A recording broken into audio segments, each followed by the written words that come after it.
hollers and hills of West Virginia. It's Heavenly Hills Homestead with another episode. Stay tuned.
Look at all this frost.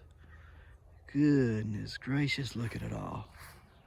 There's a bunch of it, y'all. Bunch of it. The peas survived through this. Can y'all believe that? The peas and all that, it all survives. This stuff, though, it's having a hard time with it. Yeah, having a hard time. The corn and whatnot, having a real hard time. And it's done this for 3 straight days. I'm gonna need to get them beans off of there. The snail vine. Beans off. Yeah, let's get that truck fired up and head out to the post office real quick. Well, got back from the PO. Man alive, I just cannot believe the frost. It's crazy how much it is frosted. What is that dog doing over there? Out. Crazy thing. Where's my little buddy? Meow meow. That's Tiger. Tiger Lily. Anyhow. Alright, on to the next. So we got the Tiger King seed back from Travis Ginger. It's 2350, largest one in North America. Tiger King. Produced some really good pumpkins this year. And next year we're going to plant it. So we're going to take a walk around. We're going to look for all the places where we're going to be planting and just kind of call it out where we're going to put what at, okay? So let's go take a look real quick. All right, guys, so let's just kind of take a look and see where we're going to go with stuff, right? Because kind of want to know where you're going to plant stuff. Okay, so we're going to get a kind of an idea for it and stuff. So I will end up tilling up this way some, probably up to right here, maybe, or maybe right here at this post right here. That'd give me another good bit. So if I till from that post over here to in line with this post, I'll plant one whole pumpkin right here. This is right here, this one whole area will hold one pumpkin. And I'll probably end up putting the Tiger King right here in this area. So I'll till up this probably 15 by 15, something like that area, and put the Tiger King in here. So the Tiger King will have all this right here. And then next, right here, I'll end up putting, I will put probably the 1514 Burchett. Okay, then down here, the next one will be the 1347 Rodabaugh, I think is what it is. We'll have that there. The next one, we'll put my 2261 Schmidt cross, which was the 1673.5 Bartimus crossed into it, so it'll end up being the 581 cook. So we'll put the 581 cook right here, and then down there on the end we will put the 1016 cook. So that'll take care of this patch right here. If there's room, I'll put the butternut down there, or not the butternut, I'll put the bushel gourd down there on that far end and let him grow that area right there. And you know, probably let it grow that way on that black paper stuff there. Or I might end up pulling that up and tilling that in next year. I'm not sure which. I might pull it because we used it to walk on. I mean, I don't know, I might end up tilling it up. But anyhow, the long gourds are gonna go down there on that end, up on that fence, and I'll have the trellising grown, or trellising going up on the garden fence. You know, so the trellising will go up on that side, and I'll plant them over there on that side. So I may just leave that as a gap right there, and not plant. You know, let the pumpkin plant fill in. That way I'm not having to fight a bushel gourd over. So with that being done, that would be Tiger King, Birdshot, Rotabaugh, Cook. 1, 2, 3, 4, 5. That's five pumpkin plants in here. And this year I had the 1340s, the 1251, the 1209, the 1378, the 2261, a bushel gourd, and the 1673. And so I had 1, 2, 3, 4, 5, 6, 7. I had 7 plants in here, I guess. 1251, 1209, 1378, 2261, 1673, 824. Yeah, 7. So I'll have 1, 2, 3, 4, 5. Have 2 less plants in here, so it should help. Plus that bushel gourd. That bushel gourd took up more room than the daggone pumpkins did. I mean, it was a whole lot more than the pumpkins. And I don't know, I might switch this around a little bit. We'll just see. We'll see what ends up happening. Yeah, we'll just have to wait and see. So I do know up here in the sunflower patch, I'm going to put a pumpkin in up here this year. Not sure which one. I don't know if I'm gonna put a field pumpkin up here or a pumpkin, but we'll put something. And on the other side of the yard, we're gonna put stuff. I mean, I'm gonna have to have some more places tilled up for sure.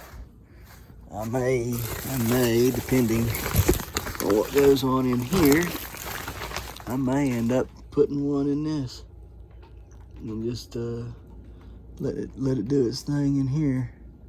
We'll see. The plants are looking awful good. Awful good. So it's nice and warm in here too. Oh yeah, real warm. So probably need to get a little bit more of a heater in here. So anyhow, we'll work on that here in just a minute, because you get them plants and keep them warm and happy so they'll grow. So get to work. But like I say, I was just trying to look at where I'm gonna put what at and what I'm gonna grow, and trying to figure everything out. So all right guys, let's get to it. What are we gonna do today? Well, we are going to go trap, and I'll get you some clips from yesterday. You know, we didn't really get a lot of stuff made out yesterday for a video. I do have some clips, pretty interesting, especially the ones with the coyotes howling in them in the clips. So just gonna get all this packed up, get it ready to go, and we're gonna start our trap line today. First one will be over here by the hunting blind. We'll put the trap line in over there by the hunting blind first, and then we will start going over to the lake every day, making our way around the lake and setting our traps accordingly. I broke trail in that on that lake 2 years ago. Actually, in 2 years in January. I got a late start that year. I started trapping in January. Our trapping season ends in February, so I trapped roughly a month and a half, I think. By the time everything was said and done, I got like a month and a half of trapping. I caught 10 muskrats. They were my first 10 muskrats. I caught one otter, big, beautiful otter. I got him in the building, actually. I need to get him down and finish him up. He's tanned. I just got to turn him inside out and get him put in the house or whatever I'm going to do with him. Anyways, I caught that otter. I caught tons of raccoons that year and possums. I think like 90 some possums. No coyotes that year. Last year I caught coyote, fox, and several coons. So this year we're hoping, we'll do even better. Seems to me like in the past 2 years, the coyotes and fox have really populated this area a good bit, and the neighbor has been having issues with the past week with a weasel. I got it on camera. I got the weasel on camera. But the weasel has been coming in and eating or killing his chickens and ducks and running off with them. Last night I came out here to go over there to put some stuff out for my deer. And when I come out here, the door was still open and the light was on in the building, and a possum, it was a young possum, come walking out of the building. And by the time I got the pellet rifle ready for him, he had done vanished. So anyhow, that we just need to get on ahead and get it started, and we'll start over there. That's why I'm going to start over there. If we didn't have these issues, and pressure on our animals, I would probably go on ahead and go to the lake today because it's a pretty day. Start over there and spend all day over there breaking trail. But since, we're having these issues, we'll just go over there and set some traps up. And then tomorrow, hopefully, we'll go over there, start breaking trail and setting traps. So let's go get our stuff so we can go over here and kind of tidy up some things. I told you I was going to, in the last video, that I was going to, cut some trees down and stuff over there so I could get a straight shot with a rifle up there, and we're going to show you that. We also had made some mock scrapes and stuff last night, so I'll show you those. But we'll just go over there and we'll make the video about over there, and then we'll see if there's anything over here worth showing you, and if there is, we'll get that too. So let's get on. Walking by this pumpkin, and it's been frosting, and look, watch this. Isn't that cool? It's like it's like a burn, like the frost has sunburnt it, and you can rub it off. But I want you to look how orange and pretty that pumpkin was. That right there is this is the Howard Dill winning pumpkin. It's beautiful, beautiful color. Pretty orange, very pretty orange. Ought to be an even better pumpkin next year. But look at all that. You can just rub off the burnt skin on it. Just burnt it and rub it off. So it's crazy, absolutely crazy. I walked by and I said, what in the world's wrong with that pumpkin? And it's just kind of like burnt, like frostbite or sunburn on it almost. So anyhow, all right guys, she's just beautiful pumpkin. I love her. I'll get to talking about her and won't shut up. Let's go get the rest of this stuff. I gotta get my trapping bag put together, and we'll be ready to go. What are you doing, Falk? Huh? How you doing, girl? Hey guys, checking every compartment in my bag. Yes, it is a girly bag, but it was a really good, thick, heavy-duty book bag. It was made for Kira. Well, Annie got it for Kira and like carrying all her stuff in it when she was a baby, and I just confiscated it 2 years ago because it had so many compartments and it was such a well-made book bag.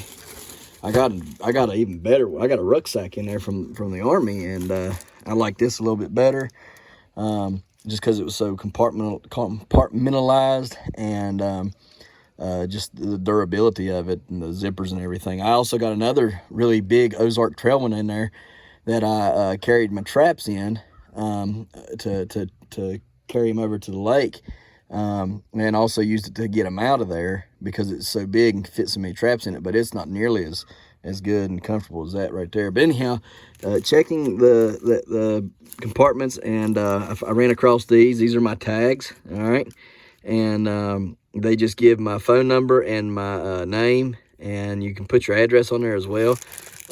But because I trapped the lake, If there was somebody over there, a DNR or something, they could look up that name. They would know that that was my trap tag, and it had my phone number, so they could get a hold of me.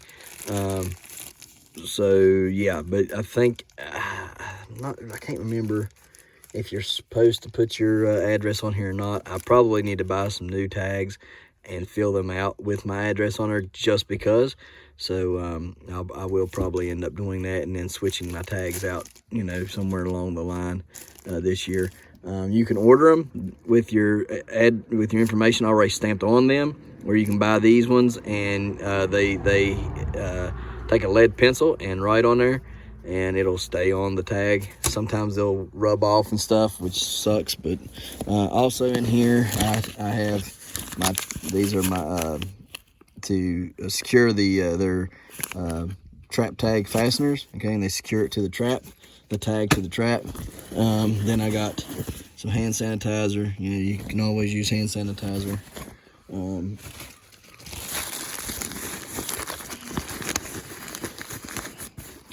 So that's in that compartment there. I got my coyote urine there. I'm probably going to buy some more of that. This is bobcat urine and more coyote urine. Let's see here. Every one of these compartments have got stuff in them.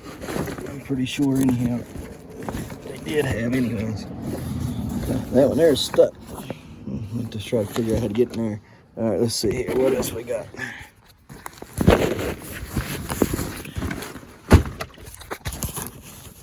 Oh, that's just silver or aluminum foil for the trap beds. Raccoons like shiny things. If you put the trap bed in the creek and they see that shiny stuff in there, they'll get it thinking it's some kind of like a minnow or something, and they'll hit that trap bed and set it off on them. It's just one technique that you can use. Nothing in here of any value.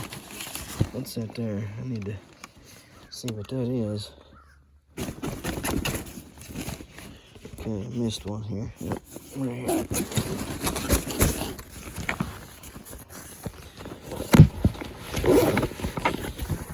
I was trying to make sure I find what I need. Oh yeah, okay, here we go. This is red fox urine. It's gelatin fox urine. That's good stuff. Really is good stuff. Let's see. Okay. And then this one right here. This is just a bunch of old baits and stuff that I use, Twizzlers and things of that nature. Okay. I make my own. I make my own stuff for coons using shellfish oil, like oysters and stuff like that from the dollar store. Real cheap bait to make. You use oysters, salmon, and sardines, and you can make a mix, a putty, like paste mix and stuff. That's what that was for. So I need to get some more of that actually made up. Right now we're just making some old cat food. So, all right, now let's see here. Yep, there's my snares and my hatchet. So, and some pliers down in there. These snares are good. All right, let me see. I'm probably gonna have to go get some snare wire since I don't see any in there. Yeah, in fact, I think I gotta buy some snare wire. I have to buy some. All right, guys. Well, it's not a whole lot going on right now with this. Looks like I'm gonna have to buy some stuff. I probably should have already found what I needed and bought it, but I haven't. So we'll get it situated, though. All right, let's get on over here and get it done. I knew I was missing some stuff. One I couldn't open up. Gator oil, which has leaked out. You can see in there. I wouldn't have thought it would have leaked out, but anyhow, it leaked out. This is good stuff. This right here is coon catcher lure. I don't think it did very much for me, and there's not much left in there either. I think it must have leaked out as well. Then we have cat reaper. That stuff works really good. And we have the lightning in a bottle. It's long call for coyotes and stuff. It's really skunk, stinks to high heaven. And a lot of times when it's shipped to you, people end up marking it. The P.O. box marks at the post office as something that might be wrong, spoiled or something. But anyhow, here's another one. It's called Hellfire. It's a potent skunk essence. Let's see what else we got here. Red fox urine, empty, nothing worth nothing. That is, what was it? It was some kind, it was fox gland stuff. It's pretty much done. There's just a little drop in there. I'll use that today. Just get it emptied out. This was mink oil right here for minks. Let's see here. This was otter lure. Okay, and and no, I did not catch my otter on that, but I got it. So anyhow, there's all my lures and calls and stuff. I'll have to go buy some more and stock up on everything. Yeah, it's all right though, because a lot of stuff that I trap don't need nothing but a daggone conibear. So, and I'll show you how to trap stuff. All right, let's go get it. Okay, as far as traps go, we should be pretty good on those over there. I don't think I need to take any over with me. I use these for anchors. All right, you get your driver, which ends up being like a 3/8 round rod that's ground to fit inside that dimple right there. You put it in there and set it in between those, and it kind of holds it upright and it drives it down. And then when you pull up on this, it turns it sideways, locks it in. Okay, and you just make sure you got a swivel, and it'll spin and let that trap spin, and won't be able to get twisted off. These are some of my muskrat traps right here. These are my conibears right here. Some of these are my 200s or 220s. These are 110s, and I have 160s, I think, and then some 220s in there. We'll get on all that and stuff. I don't believe I need any of them over there though. I don't believe. Let's see here. These snares right here. I might take these over there though. My snares. Set some. No, I got snares over there.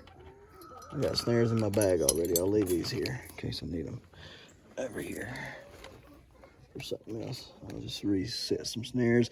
These are my 550 conibear traps right here.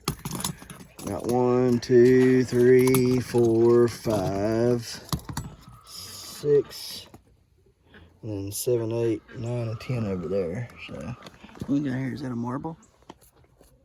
Nope, not a marble.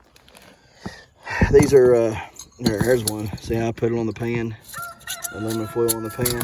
Okay, anyways, these are dog proof traps. I got some over there already as well.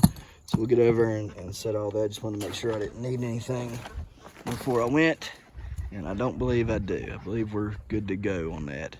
So let's get over there and set some traps.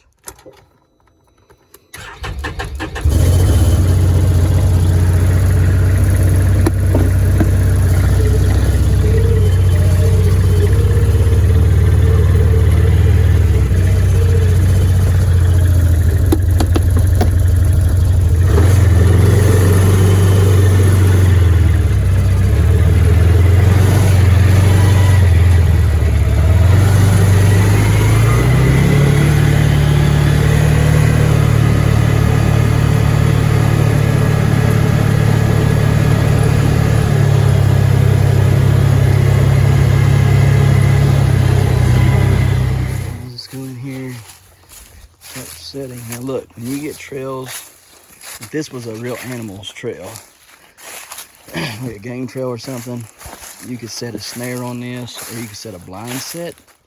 All right, blind set means you just put a trap right in the middle of the trail, and eventually coyote or whatever's coming through, they're going to get snagged, right? They're going to put their foot in that trap, all right? Especially if coyotes are running in packs, you know, and you put the trap right there in the middle of that narrow game trail.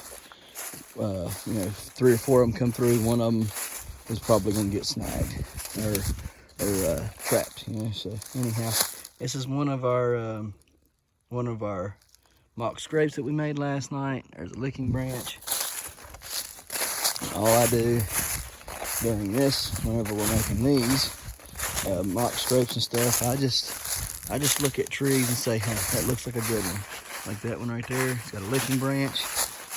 Yeah, just widen it out, okay? Just scrape it out and put it there.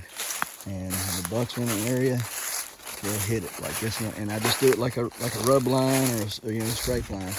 A lot of times when they're really heavy moving in an area, the bucks will scrape every, you know, it seems like every 10 foot or so.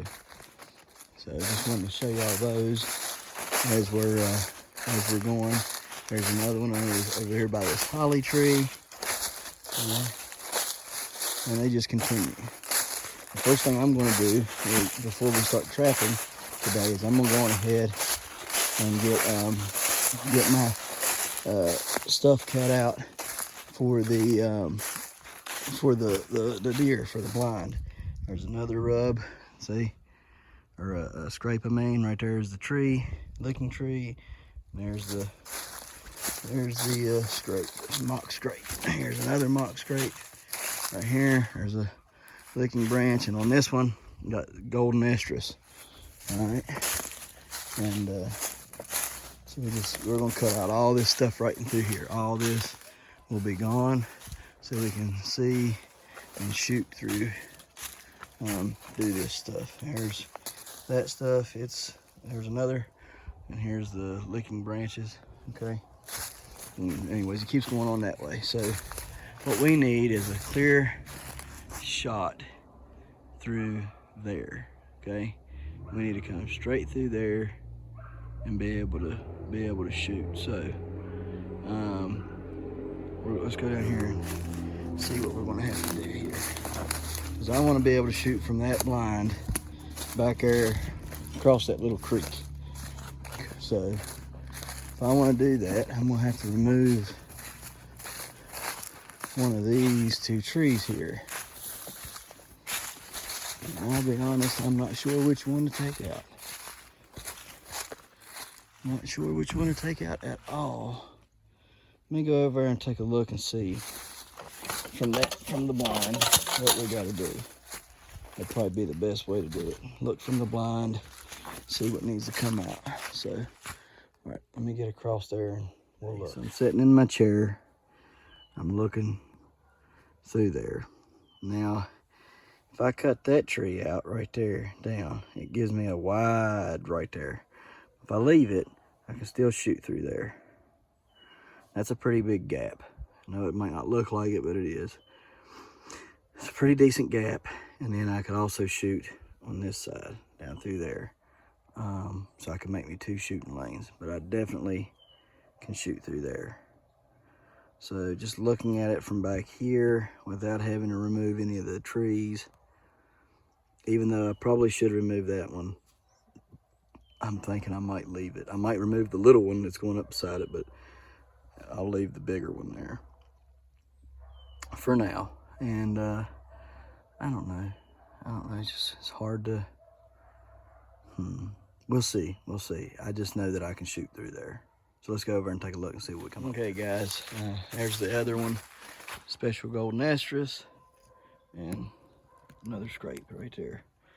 So just trying to get it to where they'll come in and do their thing and scrape around and stuff. So let's stick to working on this trail or this shooting lane, get it all cleaned up.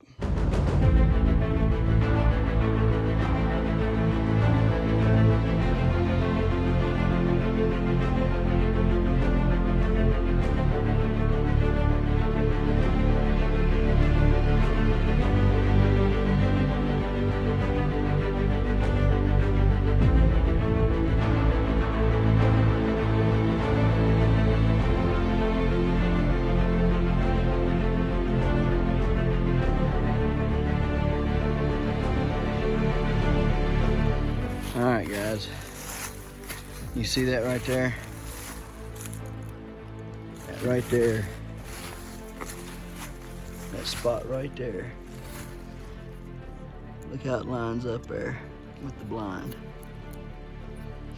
Last year, the biggest buck probably of my life came through here 5 minutes before shooting light was over. And he stood right here behind this tree. Now, I know I hit that deer because this, when it done like, I had hair all over back in here. There was hair thrown all through here, but never found no blood. Okay, so I'm pretty confident that I hit him good, just didn't get him good enough. I don't like that happening. And this tree, I didn't think it was in the way because his vitals were, you know, back here on the right hand side of that, and I thought I had a good clear shot. I mean, it's the only tree right here in between these two bigger ones. I thought I'd be fine. I wasn't. So we're going to take this tree out of here, and that way there's no tree in the way right here this year. If it ever happens again, there'll never be another tree in the way right here, because I literally just grazed that, blew out the backside of it, and hit that deer. I don't like doing that, and from that shot right there, that's a poke shot. I mean, that's a slam dunk. Shouldn't have been no problems whatsoever. All right, and for whatever reason, that happened, and we're going to take this tree out of here because that just burnt me up last year when I done that, because I never do that. And then we'll keep on going back through there. So let's get it done.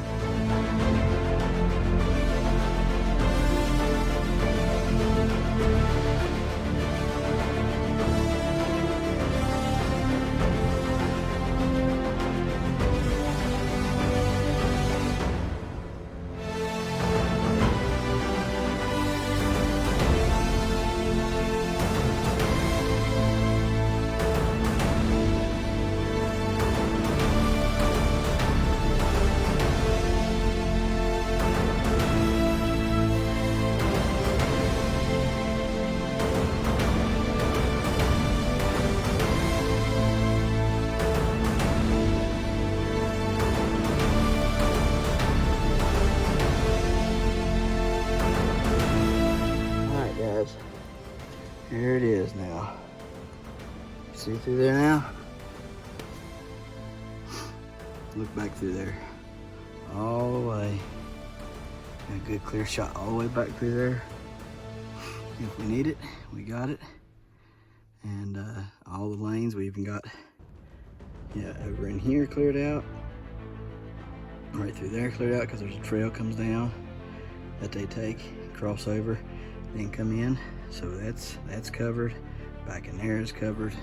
Over here is now covered. Got all that debris cleaned up and everything. So let's go out here and take a look at it. But we're good to go from the wise. So you can see right there, all that's cleared out. There's a trail that comes right down through there and then comes down into the creek and up and over, right around where that block is right there, that peanut butter block. And then there's another trail across the creek that comes down this way and around, and then comes over the log and into the corn. So that's cleared up now in case they come through there.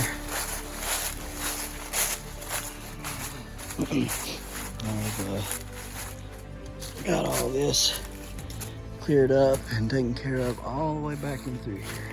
Let's go back and take a look real quick, and then I gotta we're running out of battery, so I gotta get the traps set real quick.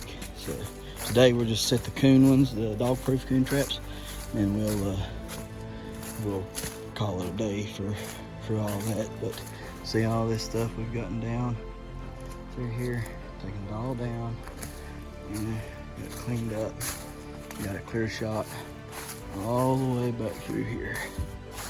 So if there's a deer back here at this, say there's a deer comes over here and starts getting on this scrape right here, well, we can get him.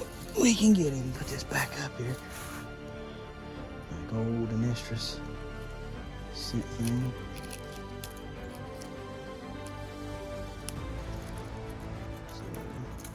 should be able to do pretty good now. There we go, got that one back. There's the scope. Okay, there was a deer track in it. I didn't even notice it. Look there. There's a deer track. Right there. So there's already been deer in it. Anyways, look back through there. See? And we can shoot all the way back here to this one, right here. So we've got it. If they come down through here, anywhere, we can shoot from back here. Most definitely. It's a good 50 yards shot, I'd say. About a 50-yard shot. And we can shoot right here. We've never been able to shoot that far here. So that's great. That'll work out excellent. So I'm thrilled about this. They can no longer hide, you know, and come creeping around because I can see through the limbs and the leaves and everything. It's nice and opened up. So hopefully this won't deter them any. They won't pay. I tried to change it as little as possible. You know what I mean? So that's why I left all the leaves and everything laying there. You know, the trees are still there. They're just down, so we can just, you know, so I'm hoping they won't pay much mind to it, seeing as how the leaves and everything's still in here. All right, so let's go set some coon traps. All right, guys, there's a dog-proof trap right there. Get my handy dandy little book bag. Right up there. Open up the pouch here. Put a little corn in it. And corn. First here, let's make it. I like sometimes, depending on how many traps I've got, sometimes I'll take and get them set off. I'll set them off and then leave them there for the summer, and then come back. You know, that way I ain't got to do it. So this is one of those traps.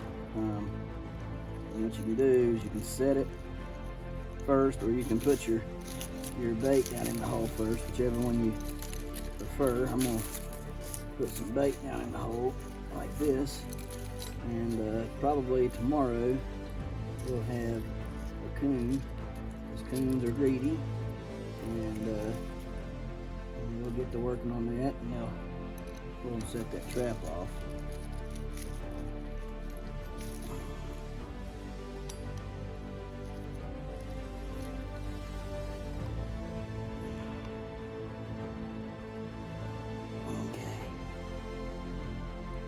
Set it real light, okay?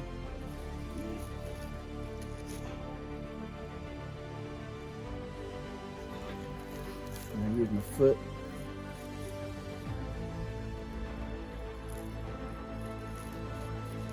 Push it down in there.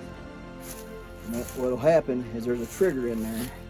That coon will stick his hand down there, down that hole, okay? Make sure y'all can see that. Okay, so what'll happen is that coon, he'll stick his hand down that hole right there and getting that corn out, and he'll grab that trigger and pull on it. When he pulls that trigger, that bar right here will slam and catch his arm and pin his arm inside of that tubing. Now, here's something else you can do. I'm not going to do it today because I'm running, like I said, my battery just set up low on battery. But right there, you can see it right there. That is a MB 550. I highly recommend, if you're going to trap and stuff, that you buy some MB 550 traps. They are great for coon, and coyotes, and bobcat. Okay, they will catch and they will hold. All right, that trap has been here for 2 years now, through the water and everything, right up against this creek bank. All right, I come over here, I beat some rust off of it, and it's just as solid as the day I set it there. All right, and the reason why I like leaving my traps out is I mean, you can get more use out of them if you wax them and everything, but I don't have to dye them this way. All I gotta do is leave them out, and bam, there they are. They last me just long enough. If I have to buy some new ones, you know, in 10 years or whatever, fine, you know. I mean, I'm not, like I say, some of them I go and get and I hang them on the back of the building.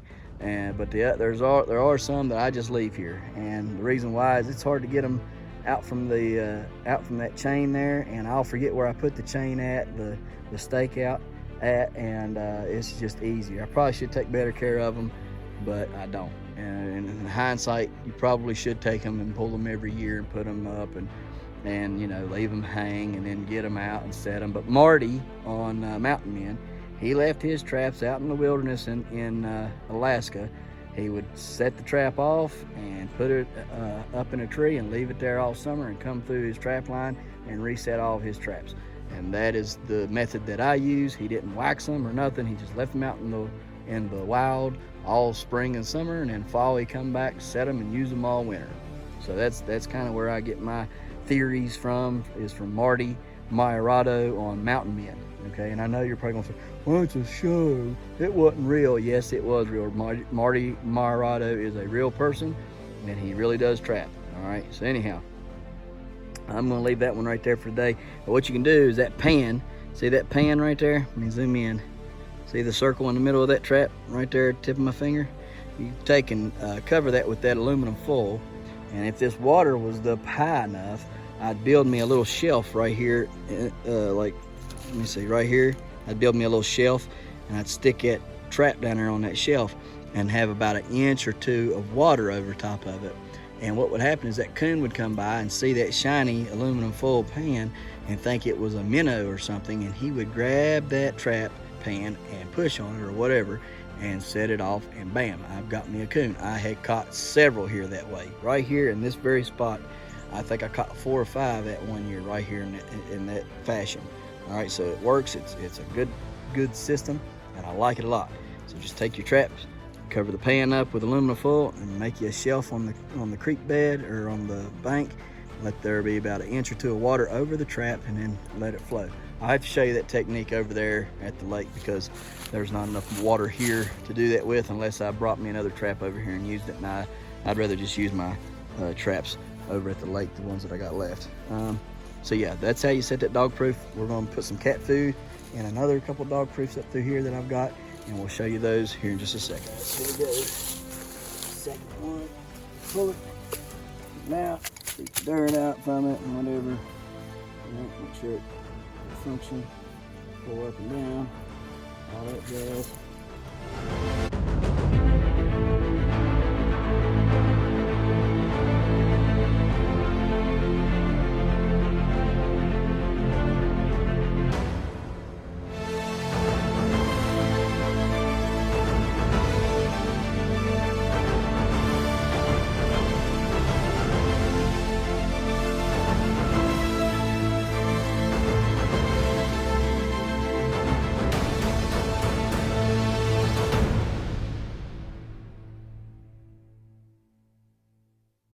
Maybe if I can reach my fat hand past the corn, maybe just put a mix in it, huh?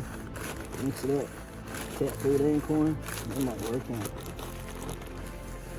Cat food corn mix, so he don't know what he's gonna get. Now here's the thing, the bad thing about using cat food, okay?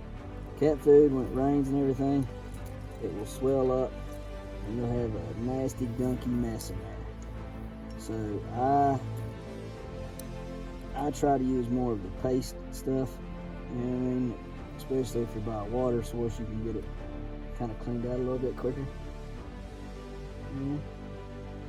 So, but that's just me. So you don't have to do what I do, as long as I don't have to worry about doing what you do.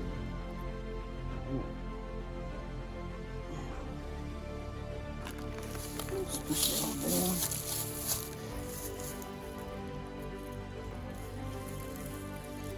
Coon comes through here, and we ought to have a couple of them tomorrow.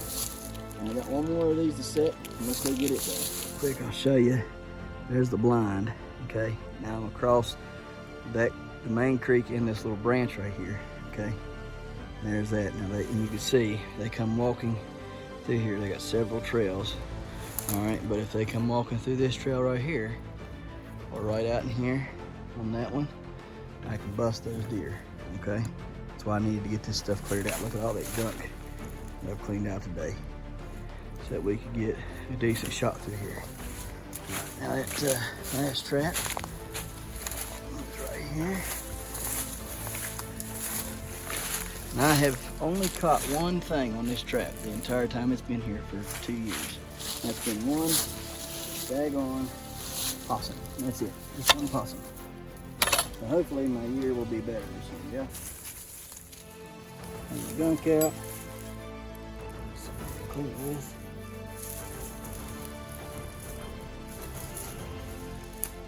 Trying to hurry because battery is critically low. I want to show all this to you. All this sand, somehow sand, I'm not sure how, but somehow it gets up in there. After this season, I might pull all the traps from over here and take them in and clean them really good and get everything out of them.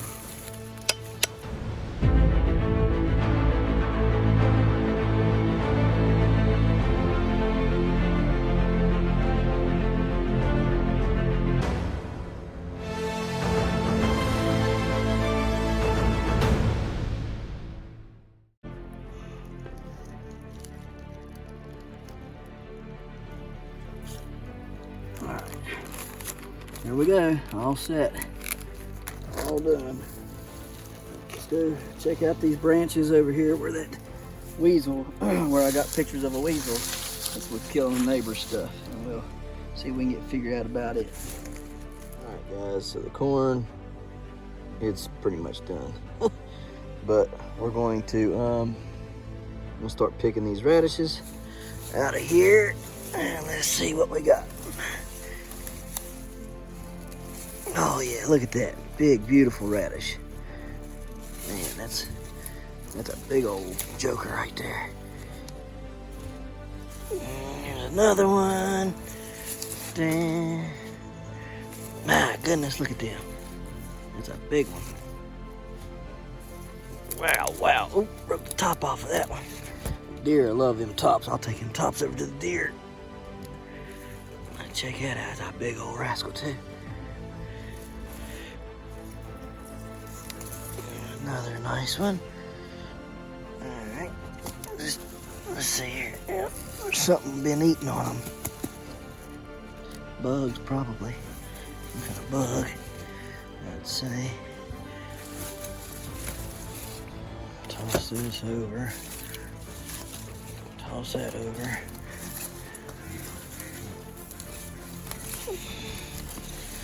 Some nice looking radishes. Except for the bug bites on them. Wow, this one here is, look at that.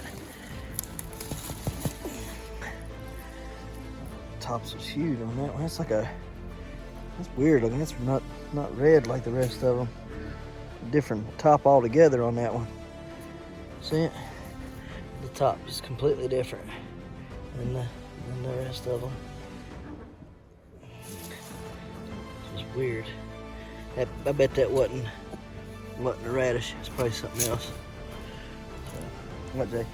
I just came over here. Okay. All right. Do you want? Yes.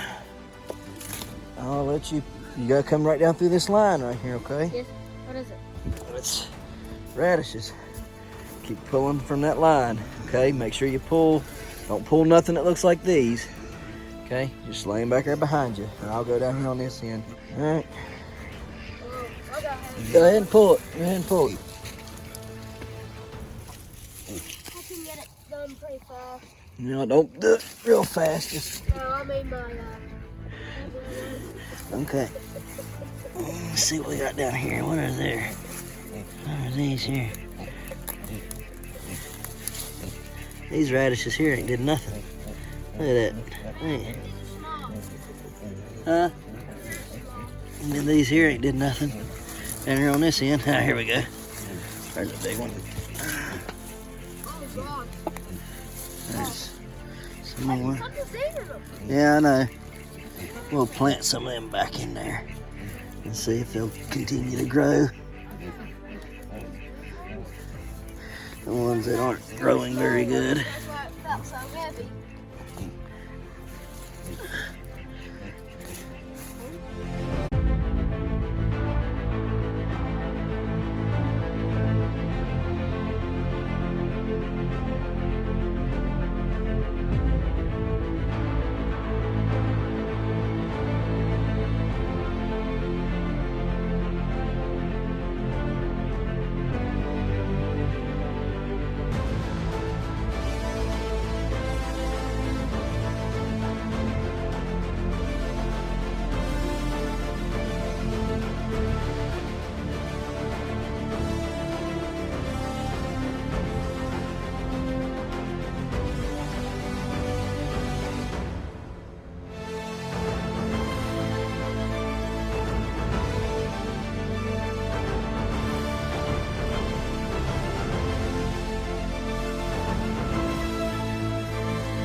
It's all right. It's okay, Kara. We'll get it. Huh? Hang on. Hang on. Yeah, I'm coming.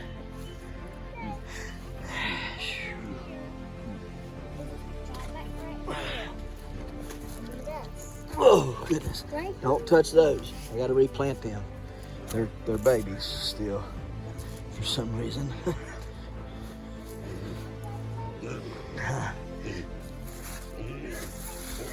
Hang on, I'm getting ready to bring you a bunch of them. Look how pretty that sky is. Man, I tell y'all, I know the artist that paints this stuff every evening over here. He's a pretty good fella, I tell you that now. He's really blessed me, I know that. Watched out for me. Just beautiful, beautiful, beautiful. Like I said, I probably get the prettiest sunsets in all of West Virginia right here in my back door. Hang on, baby.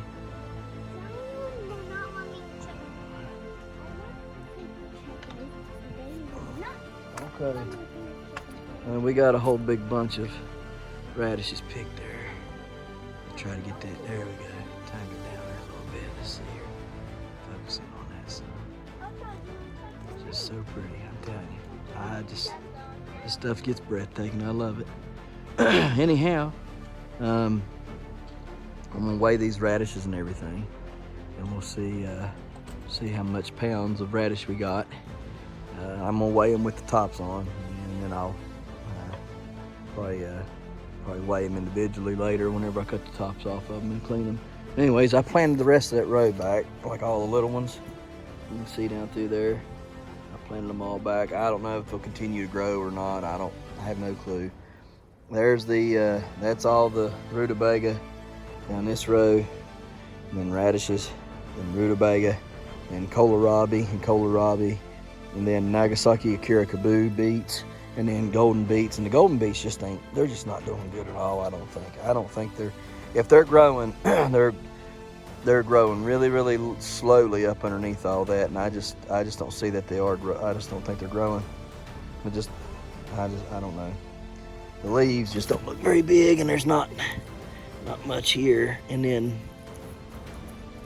on top of that, the mango beets, they are very, very slow. You've seen them in the building, the greenhouse over there. They're just not wanting to grow very good either. So I don't know. But anyhow, look at these Akira Kabus, these Nagasaki Akira Kabu beets. Look how nice they are. Really nice. The deer will love all these tops. When I cut all these tops off, I'll feed them to the deer. All right, so feed all those tops to everything to the deer. The deer will end up eating all that. So, all right, guys. Well, I'm gonna go in here and weigh that. Actually, we're gonna walk over here and look at them radishes over there in the corner, and end the video, and then I'll go inside and weigh the radishes, and then cut that in, and then end the video. So, all right, guys, let's go over here and check it out.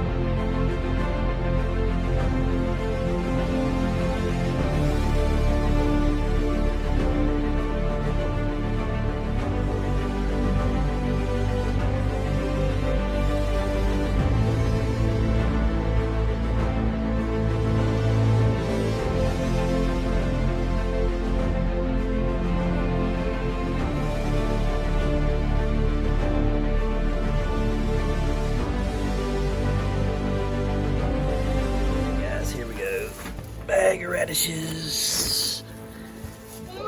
Hang on, Kara. Can I just like this?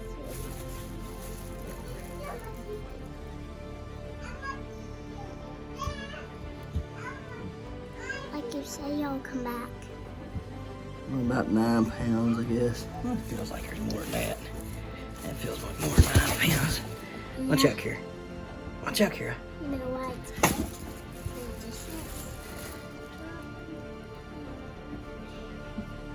It's 9 pounds, I guess. 9 pounds, 5 ounces or so. Alright, I guess that's a decent amount of radishes. Alright guys, let's see. Man, look at all that stuff coming up. It is green, green, green, green, green, green, green down through there. Yeah, I'll come get you in a second. Yeah, so this stuff here, it's starting to look like it's doing a lot better since I gave it all that fertilizer last week. Those centers and everything starting to come up some. And looking really, really healthy. Very, very green looking. Oh no, don't die, don't die, don't die, don't die. It's starting to, I'm hoping they're not gonna die on me. I hope. So, I don't know. Hopefully they'll keep growing and doing good. I really want to try to get, 100 or I'd be happy with a 20 or 30 pound radish. So, all right guys, look here. We appreciate you watching. We'll see you tomorrow right here in the Hollers and Hills of West Virginia. Don't forget to smash that like button. Hit that notification bell. Don't forget to share. Thank you, good sir. You're welcome. And subscribe.